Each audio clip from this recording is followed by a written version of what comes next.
नमः शिवाय। ओम नमः दुष्ट मायावी मार्कंडे, तू यम पाश पर माया चलाता है। ओम नमः शिवाय।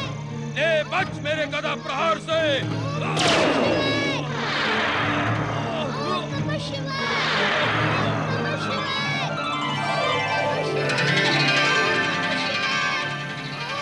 यमराज, प्रभु भोलेनाथ, निष्ठापूर्वक शिव आराधना करने वाले बालक मार्कंडे पर प्रहार करने का तुम्हारा साहस कैसे हुआ?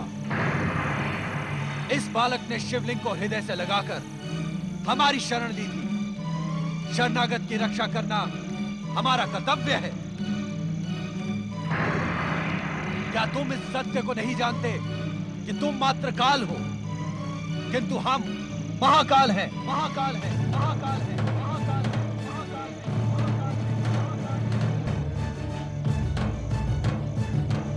हमारी निष्ठा और भक्ति की चरम सीमा पर पहुंचा ये बालक मार्कंडे शिव कृपा से अवध्य हो गया है।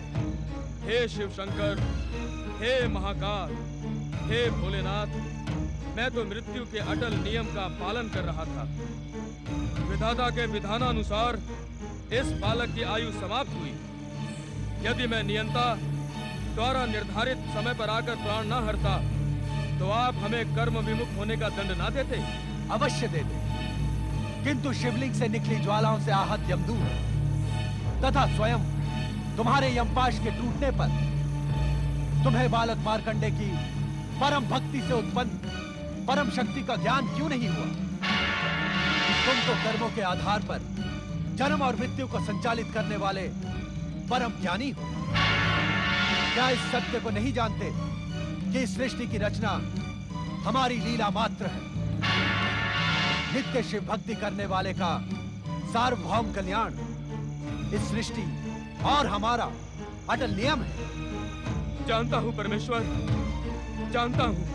तब तो तुम ये भी जानते होगे कि जो जीवात्मा अपना जीवन मुझ में समर्पित कर देता है, वो मेरे आनंद को बढ़ाने वाला एवं मुझे प्रिय होता है। क्या ये सब नीति ज्ञान हमें पुनः दोहराना होगा यमराज?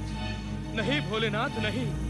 अपने इस दास पर कृपा करें और आज्ञा दें कि अब मुझे क्या करना उचित होगा।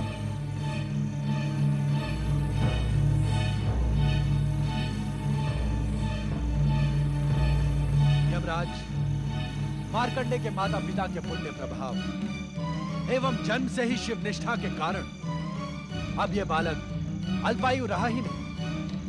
इसकी अल्पायु का अभिशाप समाप्त हो गया। किंतु विधाता के विधान के अनुसार इसकी अल्पायु स्पष्ट है भोलेनाथ। किंतु उसी विधान में यह भी स्पष्ट लिखा है कि अल्पायु पूर्ण होने पर आप इसके प्राण हरने आएंगे।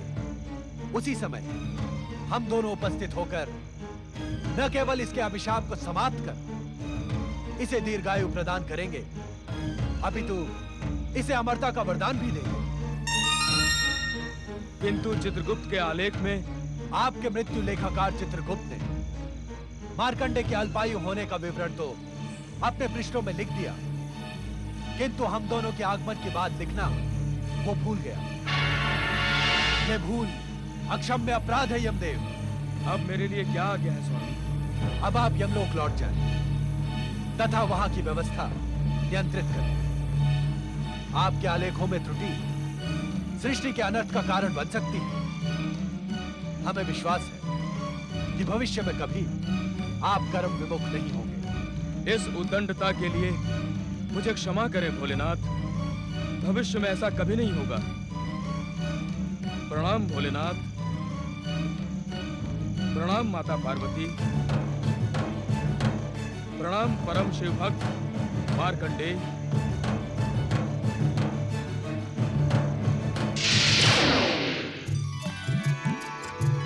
जय हो भगवान भोलेनाथ, माता पार्वती। पुत्र मार्कंडे, तुम शिव कृपा के साथ ही साथ मेरे स्नेह के भी पात्र हो। इस क्षण से तुम मेरे लिए गणेश व कार्तिकेय के समान प्रिय हो। मैं तुम्हें अपने पुत्रों के समान ही अटूट स्नेह एवं सिद्धियां प्रदान करूंगी। जय भोलेनाथ। जय माता पार्वती, जय शक्ति माता पार्वती, जय सर्वेश्वर महादेव जी। हम अज्ञानी को क्षमा करें। हमने आपकी कृपा पर संदेह किया और मार्कंडेय के अल्पायु के भय से अपनी भक्ति को पूर्ण रूप से आपके श्री चरणों में समर्पित नहीं किया। कृपा निधान, आपकी कृपा अपरंपार है। आप तो दया के सागर हैं। आपकी भक्ति असंभव को भी संभव बनाने में सक्षम है। जो एक बार निष्ठा पूर्वक आपके श्री चरणों में समर्पित हो जाता है, उसे संसार की समस्त चिंताएं आप पर ही छोड़ देनी होती है। परंतु हमने ऐसा नहीं किया भोलेनाथ। हमें क्षमा करे भोलेनाथ, हमें क्षमा करे। पुत्र के लिए चिंता करना माता पिता का स्वाभाविक कर्तव्य है, किंतु हमारे यहां प्रकट होने का कारण आपकी चिंता दूर करना नहीं, अपितु मार्कंडेय की अविचल शिव भक्ति है। मार्कंडेय का नाम शिव भक्तों में उसकी अमरता के समान ही अमर हो गया है।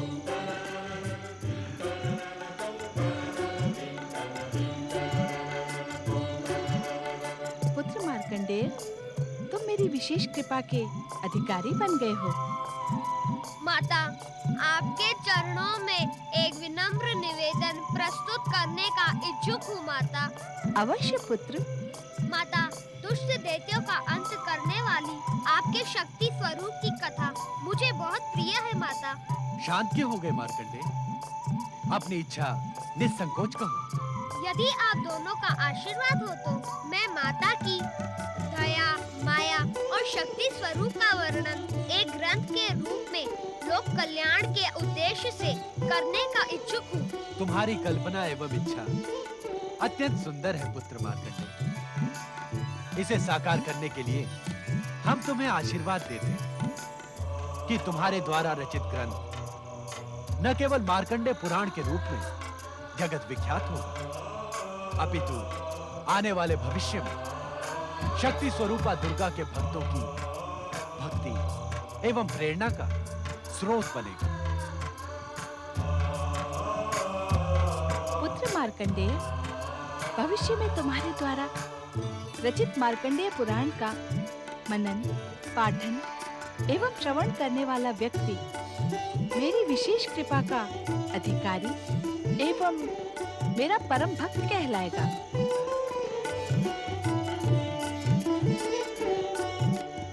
इतना ही नहीं पुत्र, मार्कंडेय पुराण का प्रत्येक श्लोक पापी से पापी व्यक्ति को पाप मुक्त कराने वाला, शिव कृपा एवं कैलाश लोक प्राप्त कराने में सक्षम होगा। हाँ भोलेनाथ, माता पार्वती, आप दोनों के आशीर्वाद को आदेश समझकर मैं इसका पालन करूंगा। तुम अपने प्रत्येक अनुष्ठान में सफल हो पुत्र। भगवान भोलेनाथ एवं माता पार्वती की जय।